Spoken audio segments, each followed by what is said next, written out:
چاند دیکھ کر اس کے مطابق عبادات کا معاملہ کوئی عام نہیں بلکہ انتہائی حساس معاملہ ہے۔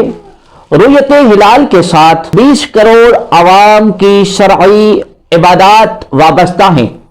اگر خدا نخواستہ چاند کے اعلان کے سلسلے میں تھوڑی سی بھی کوتاہی ہو جائے تو کروڑوں مسلمانوں کی عبادت داؤ پر لگ جاتی ہے، جس سے پوری قوم اجتماعی طور پر گناہ گار ہوتی ہے۔ یہ منصب تقاضا کرتا ہے کہ اس کی ذمہ داری کسی انتہائی اہل اور معتبر مفتی کی سپرد کی جائے۔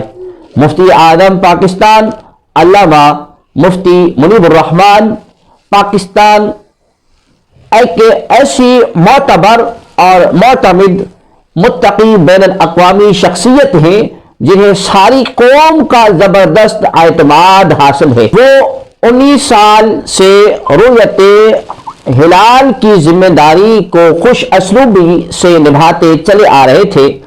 عوام پر یکدم یہ خبر بجلی بن کر گری کہ انہیں اس منصب سے ہٹا کر ایک بالکل ہی غیر معتبر فرد کو ان کی جگہ بٹھا دیا گیا۔ اس پر عوام کی طرف سے بالکل وہی رد عمل سامنے آیا جس کی ان سے توقع تھی۔ انہوں نے مفتی صاحب کے معزولی کے فیصلے کو مسترد کر دیا۔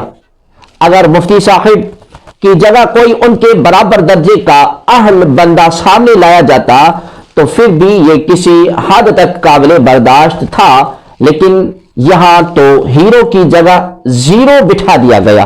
قوم کی عبادات کے ساتھ اس سے زیادہ سنگین مذاق شاید ہی کوئی اور ہو۔ صورتحال بے حد تشویشناک اور گمبھیر ہے۔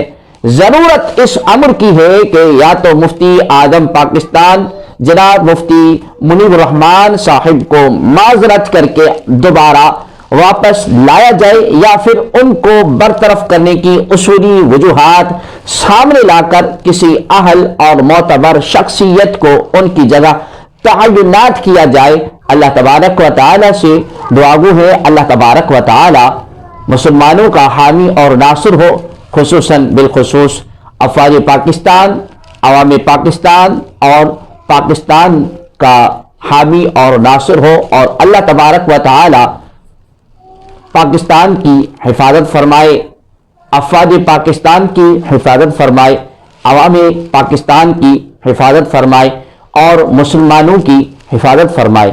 آخر دعوانا ان الحمد للہ رب العالمین۔